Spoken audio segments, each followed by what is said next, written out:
কেউ যদি জীবনে একবার এই দোয়াটি পড়তে পারে, হাজার কোটি পাপ থাকুক না কেন সে জান্নাতে যাবেই যাবে। আল্লাহর কসম করে বলছি, আমার কথা নয়।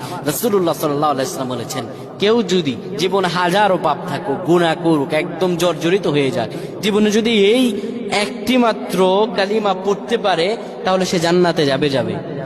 নবীজি বলেন, কোন ব্যক্তি যদি পড়ে লা ইলাহা ইল্লাল্লাহ দাখালাল জান্নাহ, লা ইলাহা ইল্লাল্লাহ দাখালাল জান্নাহ, কেউ যদি জীবনে একবার এই দোয়াটি পড়তে পারে, সে যতই পাপ করুক না কেন, শত পাপের মধ্য দিয়ে আল্লাহ রাব্বুল আলামিন তাকে জান্নাতে পৌঁছায়া দিবে।